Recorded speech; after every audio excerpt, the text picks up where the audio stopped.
Welcome to the Girls and Ghosts podcast. I'm Shauna. And I'm Lexie. And on today's episode, we are going to be talking about the Villisca Axe Murder House. What? Villisca. What did I say? Villisca. The thing is about today is both me and Lexie are just struggling to talk. Yep. So this is going to be a fun episode because we have a lot of reading to do, and obviously we have a lot of talking to do because, well, we're doing a podcast.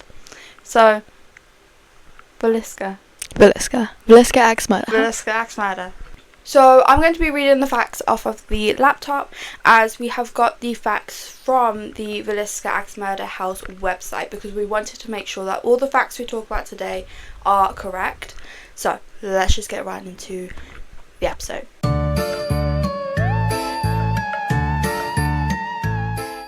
The Villisca Axe murders of June 1912 remain an enduring and unsettling enigma in American criminal history. In this quaint Iowa town on a pleasant summer's night, 8 unsuspecting victims, including Joshua Moore, his wife Sarah Moore, and 6 children, were bludgeoned to death as they slept following an evening church service. The crime scene was brutal, with shattered skulls, pools of blood, and peculiar details. Despite a nationwide manhunt, multiple suspects, and 2 trials, the murder remains unsolved. In the 1990s, the home was painstakingly restored by historians Martha and Gavin Lynn into a sort of living museum, recreated the home as it was on the night of the crime, right down to the lack of electricity and plumbing. Thanks to their work, the home is listed on the National Registry of Historic Places. After the Lynns opened the house to the public, visitors reported all manner of unexplainable phenomena, from feeling of dread to sounds such as footprints and children laughing. Some have recorded engagement with spirits, the two-way communication. One man even experienced an inexplainable self-inflicted knife wound. Like the murders themselves, the riddle of the house and why these things occur will likely never be solved. I think it's nice that Martha and Gavin Lynn has restored it.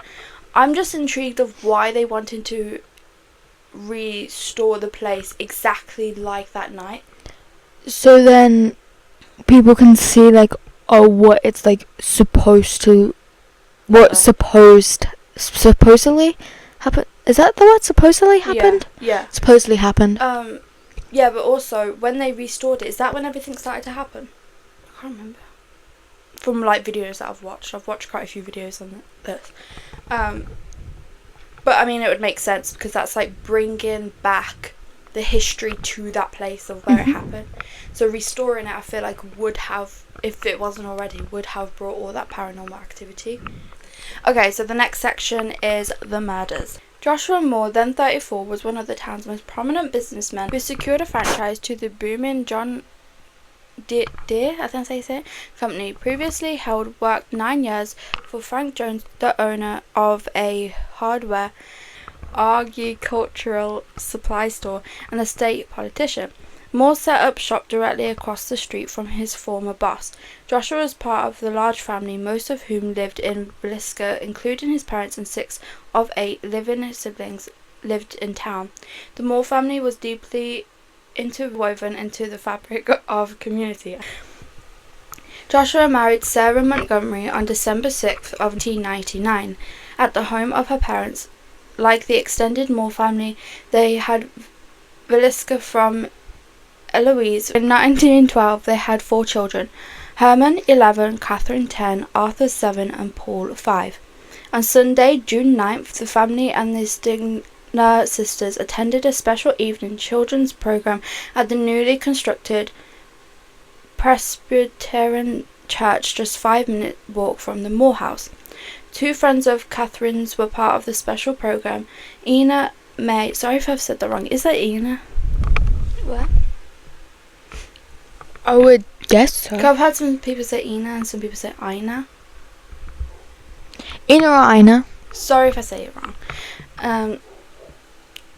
Ina May Stigner, 8, and her sister Lena Gertrude, 12. The sisters were members of a wealthy family who lived on the large farm and 7 miles outside of town. Around 6 p.m, Joshua called the Stigner family home and asked their older sister, Blanche, if the girls could stay overnight. The Moore family and the two girls got to the Moore house sometime after 9:30 p.m. It's unclear if they ate or drank anything once they arrived home.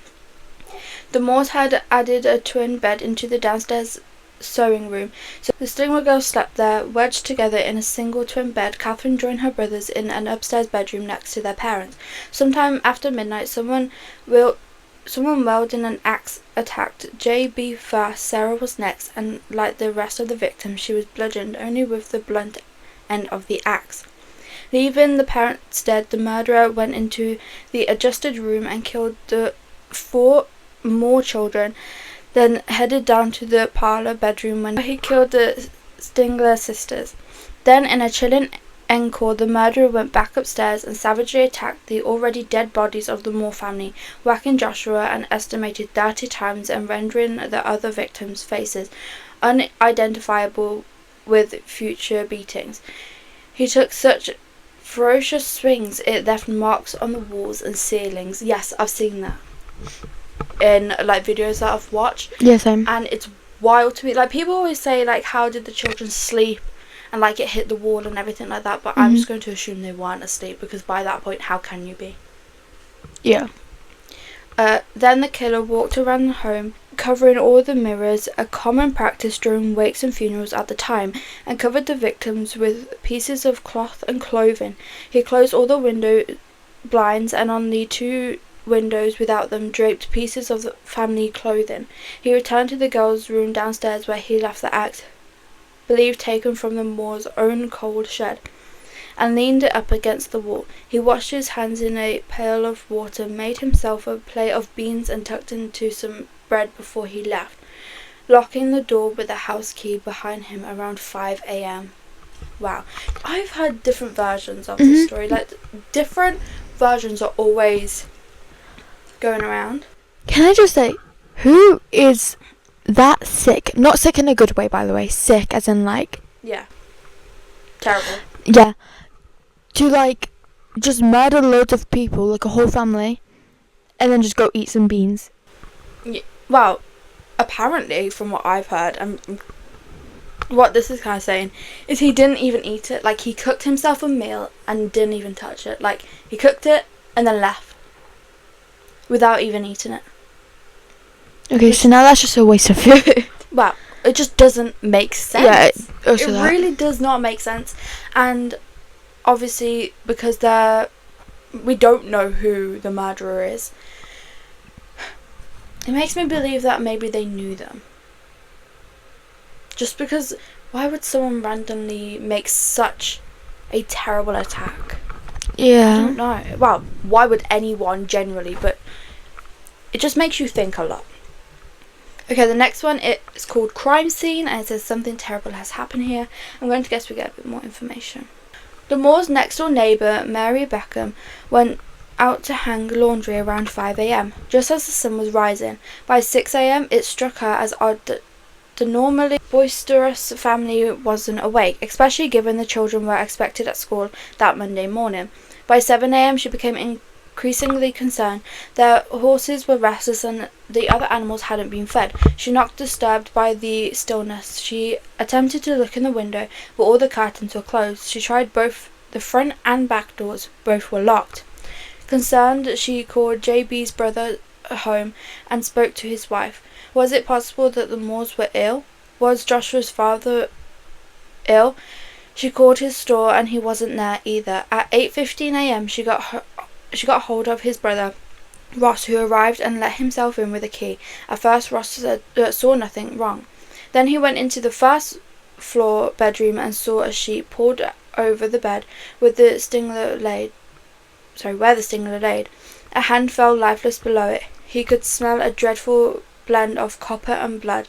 Ross immediately ran out and told Peckup to call the town's marshal, to call everyone. One of Moore's workers, Ed Sealer, turned up to tend to his livestock, and Ross told him not to bother. Something terrible has happened here, he said. Sometime after 8:40 a.m, the town's central telephone centre issued an all-call alert advising every household in town of the murders. Within minutes, the home became a full-blown spectacle. Upwards of 100 people scampered through the rooms, the bodies of the 8 victims still in place. The town marshal, Hank Horton, even let some of the locals handle the murder weapon. Oh no! Is that why they don't know who it was? I have a feeling that's why they might not know who it was. What, because so many handprints or something? Yeah. Yeah. Why on earth would they let them do that? Yeah, I'm also wondering why they've let so many people in the house and see, like, the crime scene, because basically it was tampered with so much. Yeah, like, why, to be quite frank, why was they so stupid? I'm sorry, I'm being blunt here, because it's so stupid. Why would they do that? I know that this was, like, way back then, and they generally didn't have, like, the resources, or, you know, they didn't know that, like, tampering with a crime scene would be bad, even though that's just common sense. But, you know, they didn't know, I don't think they knew that back then. It's just, it was tampered with so much, and I feel like that's why these 8 victims still didn't get their justice that was meant to have. Yeah. I forgot where I was now. We should totally go to this house. I would. Same. I really want to, like, out of all, like, the places I want to go, this is, like, probably the first one. I've been watching a lot of videos on this recently, hence why we are talking about it today. Yes. And even watching the video, you get this, like, dreadful feeling, and it's because you know the backstory of what's happened and, like, how brutal it was, and it's just obviously very sad. But imagine what it'd feel like in real life. Like, I feel like it would be such a completely different feeling. And if I feel, like, so saddened by watching a video, how would I feel in real life? Exactly. So I really want to go there to, like, see if I could figure it out. Yeah. You know, like, see if I could be like figure out who it was. Mm-hmm. Because, again, with the videos I've watched, they've also tried to do that to see if, like, they recognise any faces or anything. And what they normally get is that they don't have, like, the memory, like, it's foggy. Yeah. And I mean, like, the victims, their spirit, that they always get that. I mean, it is, like, over 100 years ago. I mean, yeah, it honestly was. Like, 200, right? I think so. It said they got married in 1899, so this was 1990. So not that long ago. Wait, this was 1990? I think so. I thought it was, like, in the 18s. Wait, how did like they got married in 1899 then? Unless they actually got married in 1989 and it got mixed up. I'm not too sure. Anyway. Okay, but either way, I thought it was, like, way longer. Like, I thought it was, like, 18 something. Oh, maybe it is. I'm just reading the dates that are on the actual website. I can't remember. I've been watching a lot of videos on this. You'd think I'd know more. But if it was, like, 19, that was not that long ago, if you think about it. It wasn't that long ago, so maybe it is 18. Like, people that was in 19 something are literally still alive now. Yeah. So that was really not that long ago. Okay, so maybe it's 18. Anyway. Some town people took pieces of JB's skull as souvenirs before they could be ushered out. What? Who's that crazy? Who's that insane?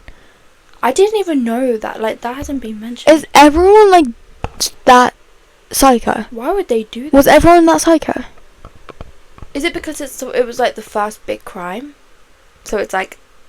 Well, like, I can't still even justify that. No, but that's just weird. That's wild.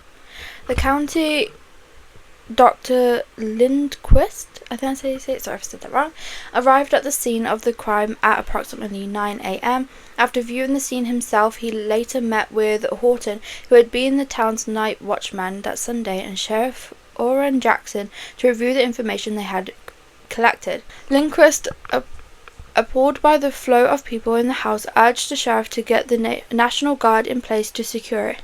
The state armory was located in Villisca, and the National Guard secured a perimeter around the house by 10:30 a.m. Yeah, but see, they did put, like, the safeguardings down eventually, but, like, what, 2 hours later? An hour and a half later, after it's already been tampered with and everything.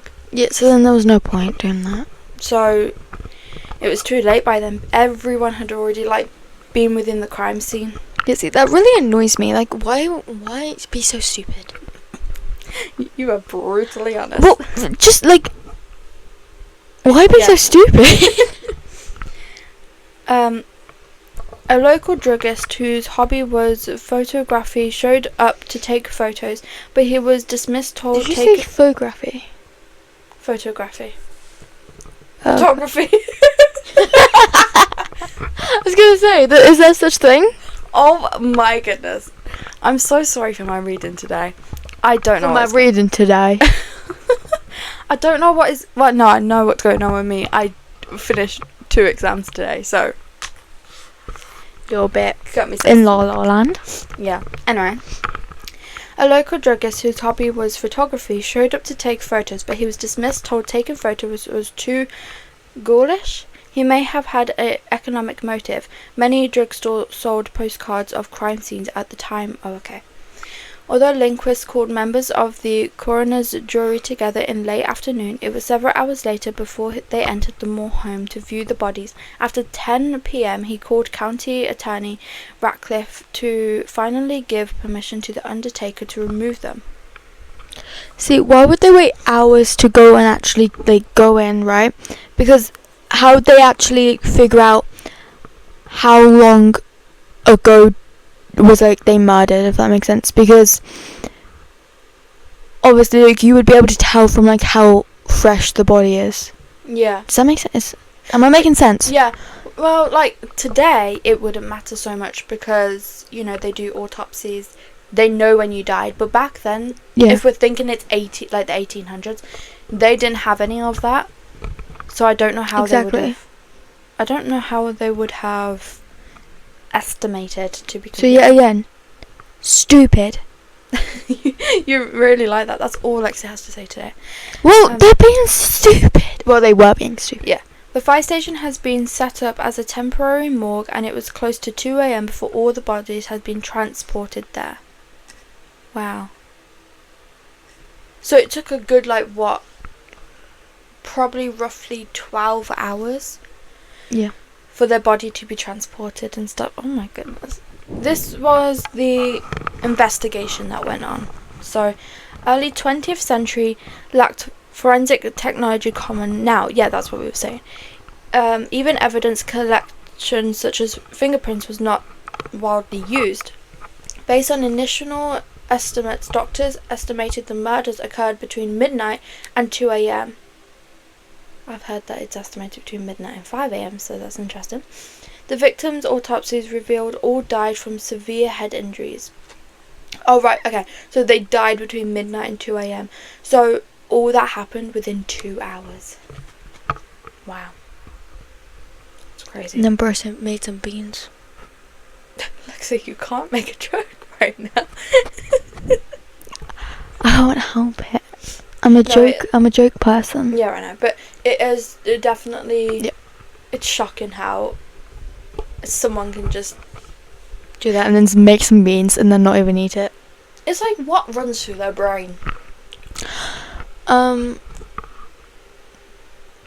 can't say.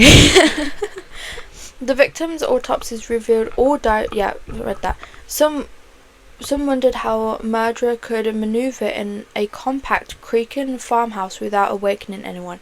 At the time, newspaper profited a theory that the murderer put a sedative in milk or cocoa, so like the hot chocolate.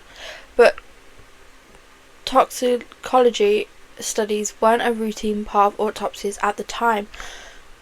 Yeah, that is a good point actually, because that is a very wooded place, so it's going to creak.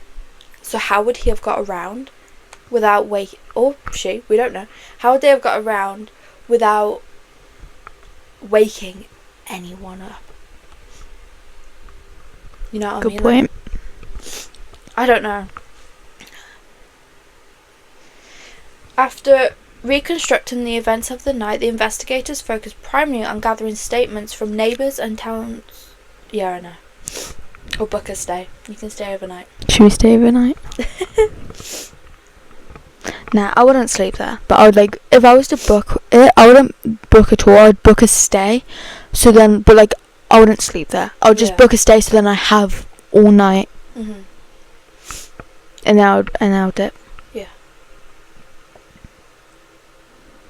After reconstructing the events of the night, the investigation focused primarily on gathering statements from neighbours and townspeople.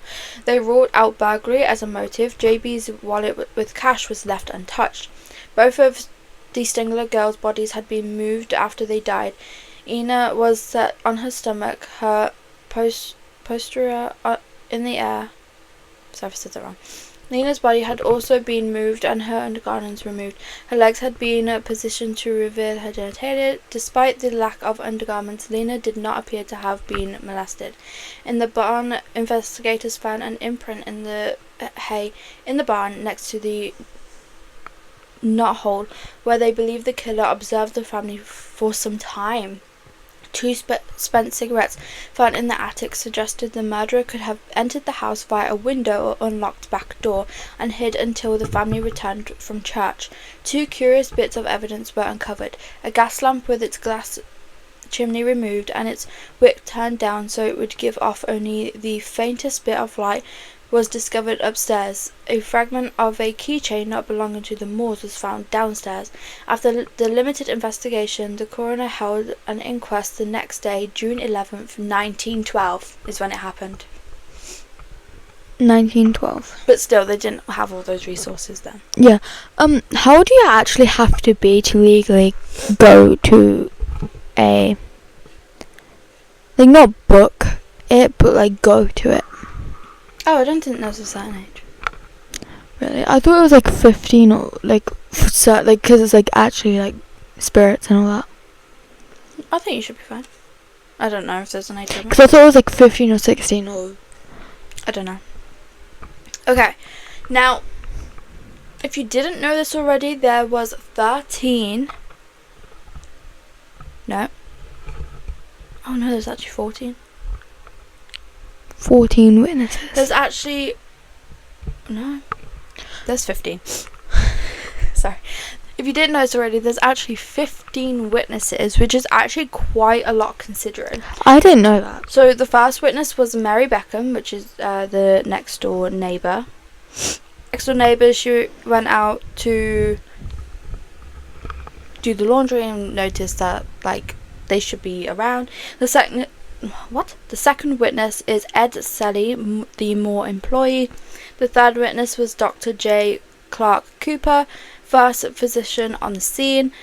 The fourth witness was Jessie Moore, wife of Joshua's brother, Ross. Fifth witness was Dr. F.S. Williams. The sixth witness was Edward Landers, staying with his mother near the Moore house. Seventh witness, Ross Moore, Joshua's brother. Eighth witness, Fenwick Moore, another of Joshua's brothers. Is it Joshua? Own. Isn't it Josiah's? Because that's not how you spell Joshua. Josiah's. Have I been saying it wrong this whole time? I'm pretty sure, because that's Josiah. Josiah. That makes more sense. But you can also spell Joshua. Where have you seen that? I don't think you can actually. Oh my gosh, I've been saying Joshua this whole time. It's Josiah. Sorry. But I've been saying it wrong. See, today wasn't my day. Anyway. Ninth witness, Villisca Marshall Hank Horton. 10th and 11th witnesses was John Lee Van Gilder and Harry Moore. 12th and 13th witnesses, Blanche and Joseph Stingler. And final witnesses was Charles Moore, another of Joshua's brothers. So there's actually 15. No, there's 14 witnesses, sorry. That is actually quite a lot of witnesses, so I feel like they should have got something from all of them. These are the suspects. Many suspected, but no one knows who did it. That's the caption. Several suspects emerged almost immediately. Although no one was ever convicted of the Villisca Axe murders, there seemed to be no shortage of suspects. In the days following the crimes, you could have read about at least 4 possibilities in any edition of the newspaper. Many of the leads, however, were quickly exhausted, and as time wore on, began to dwindle. Today, historians and those who have studied the axe murders extensively seem to be made up of three camps. There are many who to this day believe Frank F. Jones, the prominent Villisca resident and Iowa state senator who Moore had worked for, was responsible. Others adamantly insist that the crazed Reverend George Kelly was the culprit. In a third group are those who believe the Moore murders were the work of someone totally unrelated to the town of Villisca, a possible traveller, hobo, or serial killer. This is by far from an exhaustive list. Hired gun William Mansfield, arrested in 1916. Demon inside of minister Rev. George Jacqueline Kelly, tried in 1917, convicted of a double murder, Henry Lee Moore. Midwest serial killer theory, Villisca was part of a pattern. S.A. Andy Sawyer, detained by Sheriff Joe Rick, detained in Monmouth. But Joshua Moore worked for Frank Jones at the Jones store for several years until he opened his own implement company in 1908. According to Villisca residents, Jones was extremely upset that Moore had left his employ and managed to take the very lucrative John Deere franchise with him. Oh, okay. Rumour was that Moore had an affair with Jones' daughter-in-law, Donna.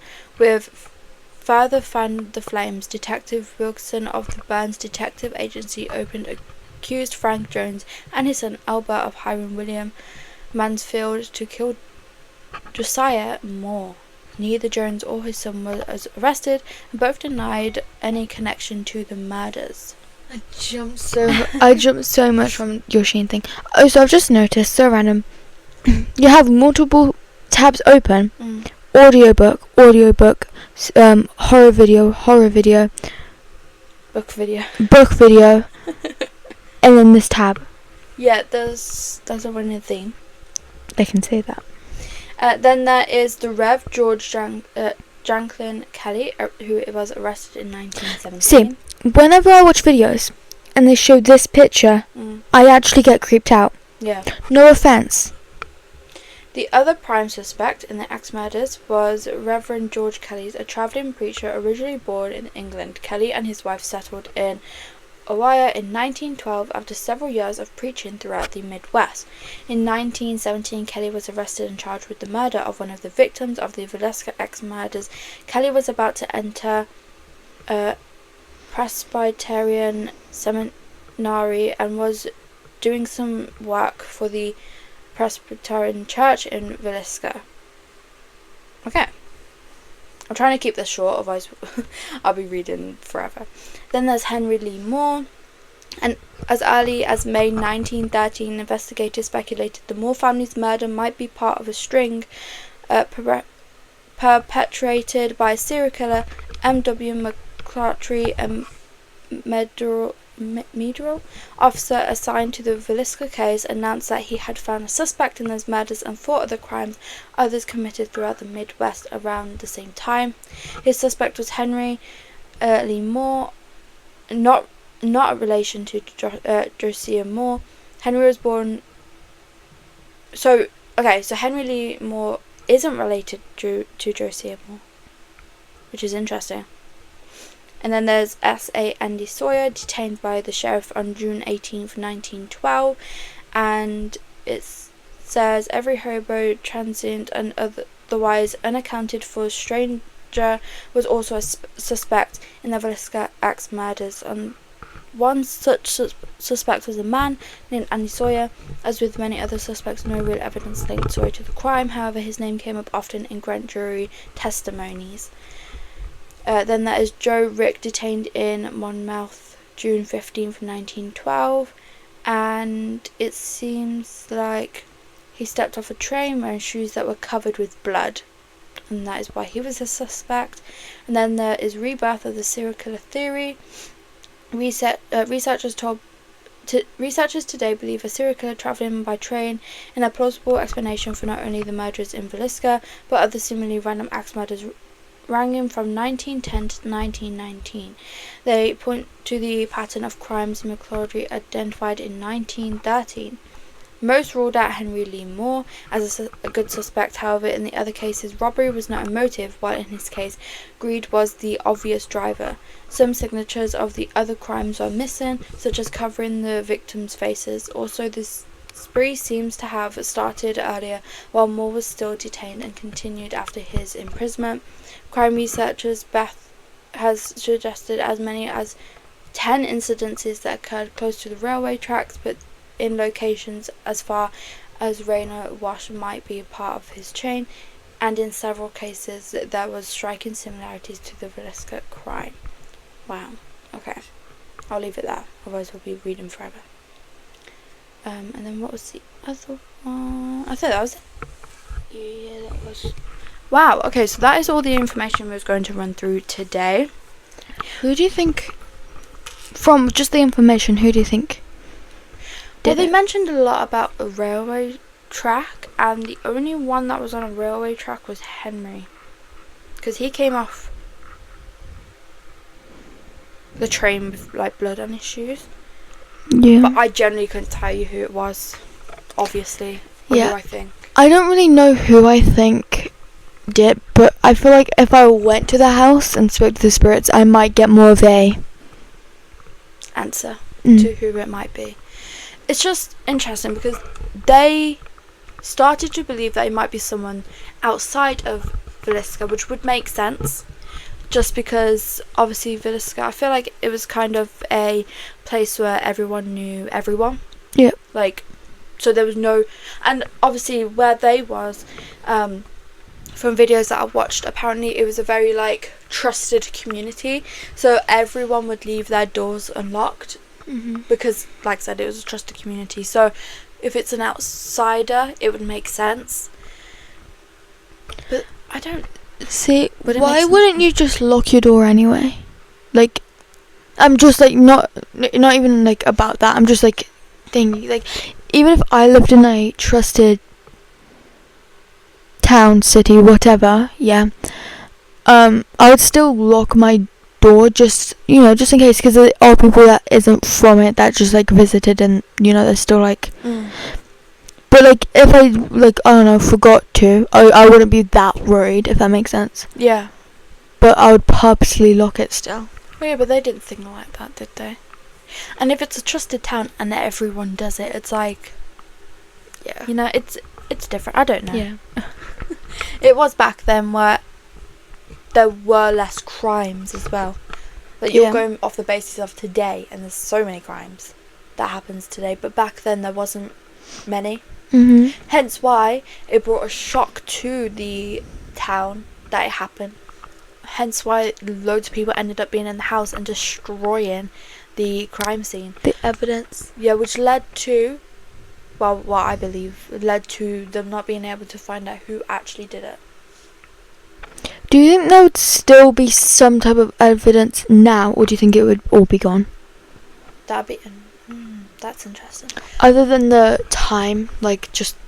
Do you know what I'm saying by that? Like, time? Yeah. I want to say that, like, all the evidence would be gone by now just because of how many people have been in and out of that. We haven't mentioned. Right, June 9th. We're filming this on June 9th. Yeah. And we're hoping it does get up today. Yeah, I'm going to try my hardest to edit this today and get it up today. But if not, June 10th is still fine. Wait, because Because 12 a.m. yeah, it sounds like the main events happened. Like, Mm-hmm. between midnight and 2 a.m. on June 10th. Yeah. Which is wild. And we did that by accident at first. Like, I was watching a video and I said to Lexie, I was like, I think we should do a podcast episode on the Villisca Axe Murder House. And then we was like finding research and all that stuff. And I was reading the dates.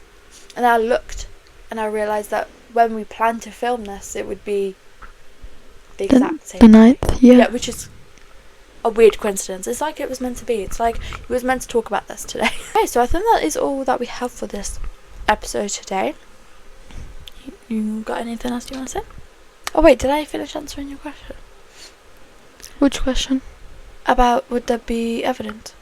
Oh, I don't know, did you? You did give an answer, but I don't know if you finished. I was saying, I don't think there'll be any evidence within the house anymore. just because of how many people are going in and out of the house. But there might be hidden evidence somewhere, like under a floorboard or anything like that. Especially if there was like blood everywhere.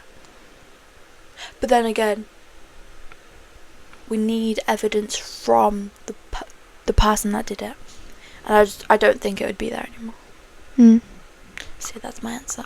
Is that what you had? Was there anything you want to add? They're stupid for letting people go in, because that ruins the evidence. Never do that, folks. Yeah, that's it. Oh my gosh, you always have to make a joke near the end. I'm just a jokey person. I know. Okay, is that all you wanted to say? I believe so. Okay, so that is it for today's episode. Thank you all so much for listening or watching. Please remember to like and subscribe and leave a 5-star review on Spotify. We are on YouTube, Spotify. We also have a TikTok, Girls and Ghosts Podcast 0, if you are interested in short clips. But thank you all so much for being here as always, and we hope to see you all in the next episode. Bye. Bye. The crime scene was brutal, with shattered skulls, pools of blood, and peculiar details. Despite a nationwide manhunt, multiple suspects. Did you say peculiar? Did I? Peculiar, sure. It's peculiar, not peculiar. Oh my god. I'm gonna start that whole paragraph. Did I actually say that? Yeah. I am not okay. When you're editing this, look at that. And leave that in. Leave that in. 'Cause I want everyone to know how stupid you are right now. I cannot believe I just said that. Leave that in.